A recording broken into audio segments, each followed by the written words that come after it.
Back to my channel, this is Nib TV again. So ngayon guys, meron naman ako i-share sa inyo na isang tip kung paano mag-install ng digital voltmeter, ammeter sa inyong mga power supply. Pero bago tayo guys mag-upisa, isa muna maikling intro.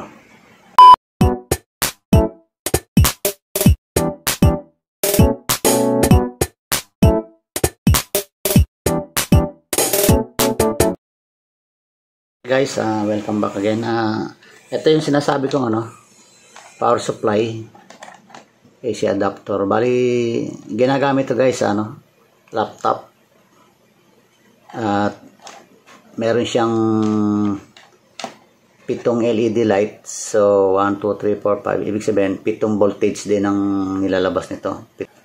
At meron siya ritong slider switch, hindi siya rotary switch. So, ang gusto kong gawin dito, lalagyan ko siya ng voltmeter digital para mas madali siya makita kung ilang na ng voltahe. Babasahin mo na lang. Hindi mo na kailangan tumingin-tingin pa rito. So, ito guys yun. Ito. Yan, voltmeter. Siguro naman pamilya na kayo sa ganito. Nilalagay din to sa mga bench power supply. Tsaka kung samang yung application ng gusto nyo gamitan na mamonitor nyo yung volt tsaka ampere. Okay, so ganito lang yung kanyang wirings. Meron siyang black, red, tsaka yellow na maliit na wire, tsaka isang black, red na malaking wire. So ang plano ko dito ko siya ikabit. Okay, so ganyan siya dyan. Yan, bubutasan ko na lang dito. Pero titignan muna natin guys kung magkakasya to. Nakakasya naman siguro. Ayan, makapal naman to. So, okay naman to, hindi naman to sira. Gusto ko lang siyang i-upgrade. Lagyan ko siya ng dito, voltmeter. So, saksak ko muna. Ayan guys, umilaw siya. Ayan, 13 volts yan. Ayan, 15 volts yan. Ayan, 16, 18, 19, 20, ayan, 24. Ayan guys, nakita niya ba? May mga apat. Okay. So, tingnan natin yung output. 13 volts. 12 volts yan, no? Tingnan natin kung talagang 12. Okay, ilagyan natin ng yan, DC. Output. Ang gitna nito is positive. Sa loob butas. Tapos ito negative. So yan guys, nakita nyo 12.25 volts. Ayan. Tapos kapag nilipat ang slider, ayan, 15 volts, 15.19. Tapos yan 16. So in so on hanggang 24 volts yan guys. So ang gagawin natin ngayon is bali i-upgrade ko lang siya. Lagyan ko siya ng voltmeter dito. At na-explain ko na rin sa inyo guys kung paano pag-install. Ito nga pala guys, itong red wire isa para sa positive supply, black wire, negative supply, para ma-power up ito. Itong dalawang maliit na black and red. Ito naman yung yellow, yung parang sense wire niya, para naman ma-sense na yung voltahe. So ilalabas niya rito. Kasi ito power supply lang ito eh.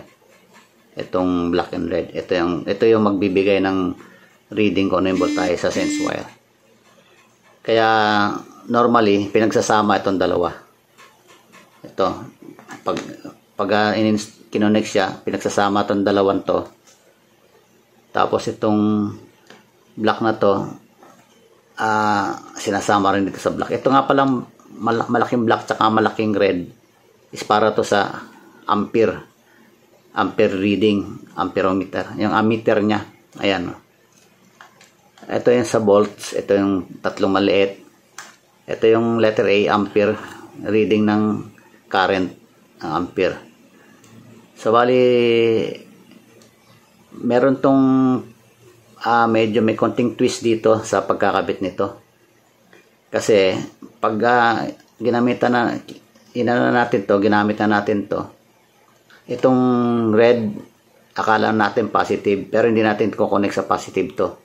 Bali ko-connect natin to sa negative terminal ng load. Ibig sabihin, yung halimbawa meron kang, since wala naman itong wala itong binding post, yung tulad ng pinagsasaka ng mga so ang mangyayari dyan, iba ang gagawin natin dyan mamaya, papakita ko sa inyo. Ito parang nakakonekto sa negative din, negative ng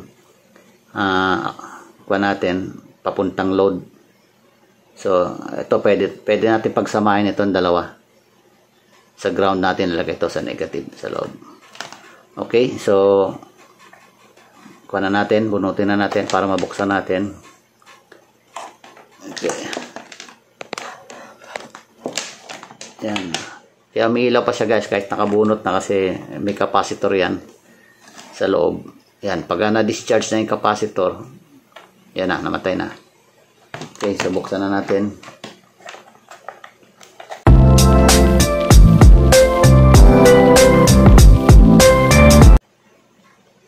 Yun, wala na, discharge na.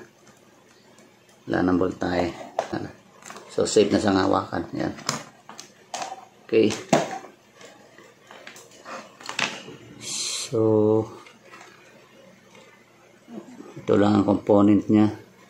Meron siyang transistor, optocoupler. Ito yung kanyang filter capacitor. Yan sa output. Dito na lang nila kinonek.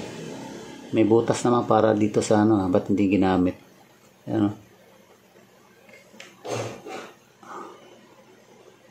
Diyan na lang tayo maya maglalagay ng wirings natin sa supply natin.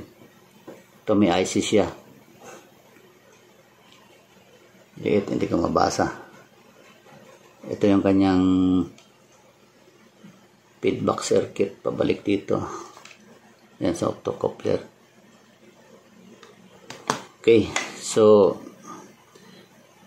ito ngayon, kapag ganitong lagay natin,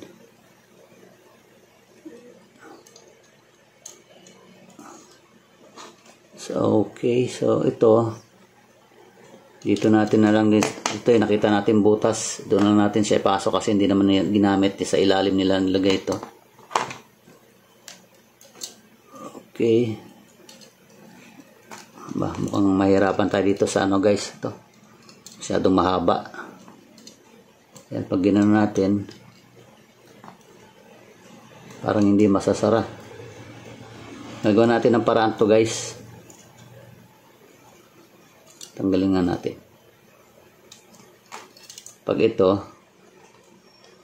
yan, okay na okay, pasok siya.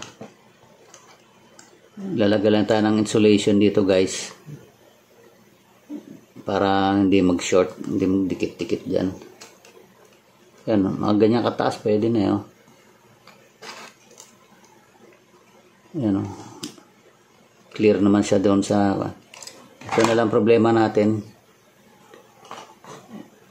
i-bend ko kaya ito para nakahiga na lang itong yan, nakaganyan.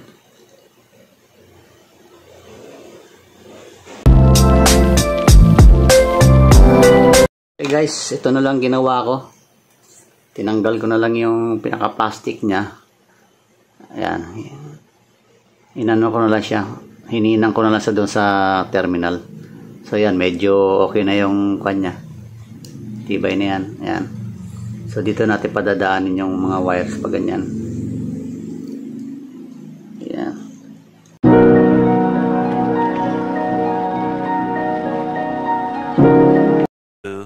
Years later. Yan.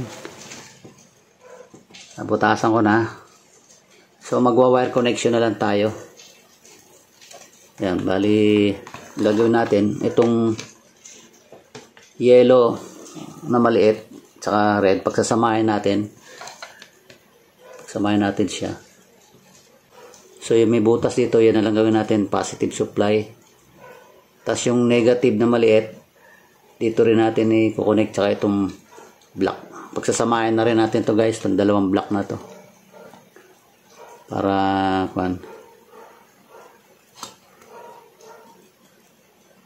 sa mga supply. Ayan, magkasama na lang natin to.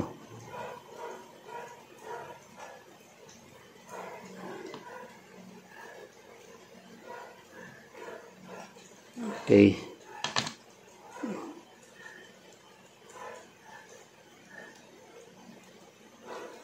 Lagyan natin ng solder. Solder natin mga itong block.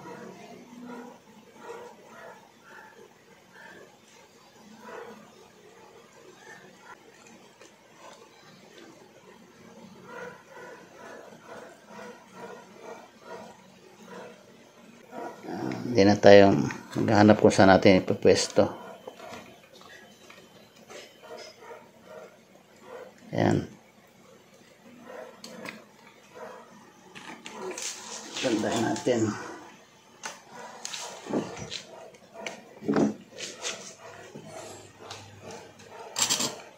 Kita niyo ba guys?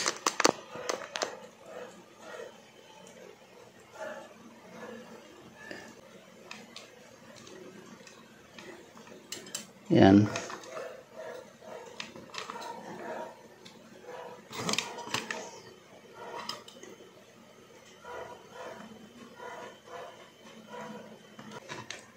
Negative yun.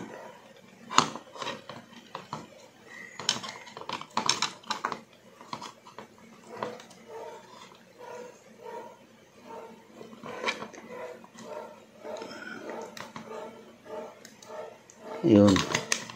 Buti na lang. Sakto.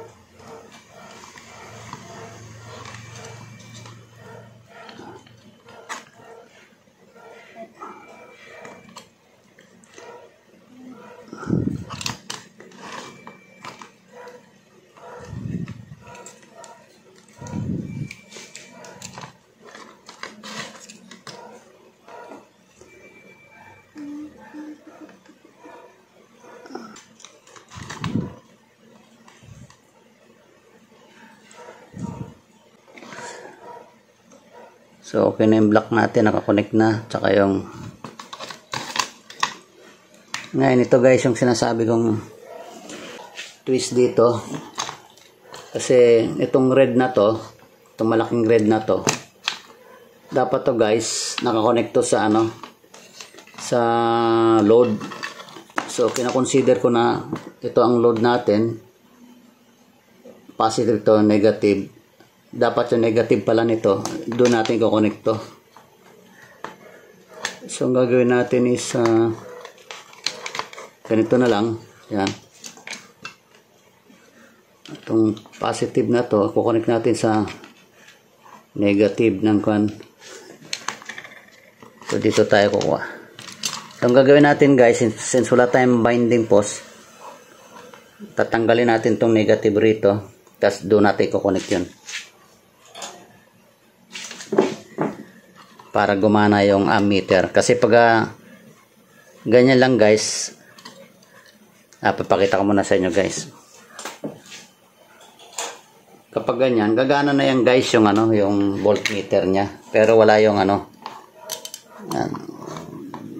Saksak muna natin guys para makita natin maigi.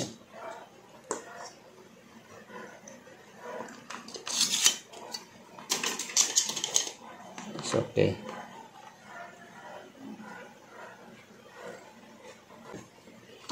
So yan guys gumana na yung volt pero wala yung ampere, yung current nya kasi wala pang load. Ngayon dito natin ano yung load. Kahit maglagay tayo agad ng load dito guys, hindi pa rin lalabas yung ampere dito kasi mali ang connection. Dapat itong kwan na to, itong negative na to output, tatanggalin natin dyan, kukonect natin sa dito sa red para magkaroon siya ng ampere reading. Ayan guys, tingnan nyo. Walang ampere, di ba? Ngayon, bubunutin ko muna uli. Tapos tanggalin natin yung ano. Ito yung hinang nito.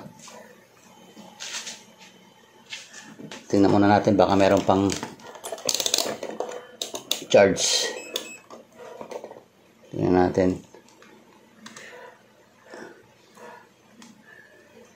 Wala na. Hindi natin pwede connect yung big red wire sa black output wire na nasa board kasi kailangan kalasin din natin talaga to para hindi maging zero reading, kasi parang sinort lang natin pag i-connect natin sa direkta. Para magkaroon ng ampere reading kailangan tanggalin. Ayun, tanggalin natin yan. Tapos dyan natin i-connect guys tong red, yung malaking red. Nakita nyo to guys, yung malaking red na to. Dito natin ko-connect. Yan, sila magka-connect para lumabas yung ano, yung ampere. Ano natin muna. Okay, and subukan natin uli kung lalabas na yung ampere. Pero kailangan may load tayo dyan.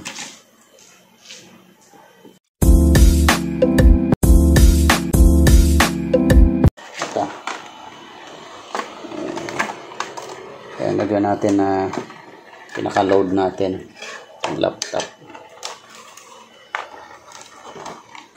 So, kakabit natin tong load natin. Ito.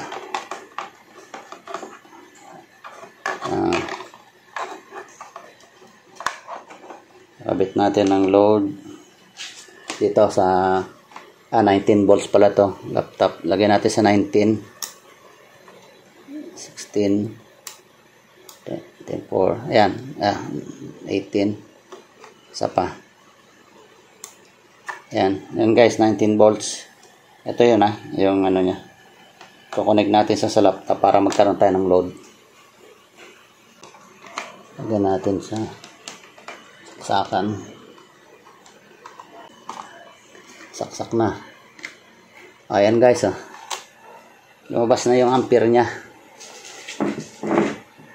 So, ayan ang kanya. Kinukonsumo niya 2.4, 2.5 ampere. So, ganyan lang guys ang tamang connection niya. Ayan ang kanyang proper connection. Ang ginawa lang natin dito, nag-ano tayo rito, nag-iba tayo ng connection dito kasi wala nga tayong binding post. Ayos na, successful na yan natin. So, isasarado ko na lang to guys. At babalikan ko na lang kayo mamaya, papakita ko sa inyo. Ito na. Naisara ko na siya. Ayan. Ayan na itsura niya. Ito yung pan. Testingin natin ulit guys. Saksak ko muna. Ayan. Ayan. Power on. 24 volts. Lagyan natin sa 19. Ayan. Kasi 19 tong laptop. Ayan. So, ilagay natin dito. Ayan guys. Lumabas ng kanyang ampere. Okay. So, mas madali siya guys, diba? Kaysa yung titingin pa ako dyan. Dito na lang. I-slide ko lang dito. Makikita ko na. So, yun guys. Kung nagustuhan nyo itong aking tutorial video, paki-like and share, and don't forget to subscribe to my channel Need TV, and also press the notification bell para ma-update kayo sa mga sunod pa mga video.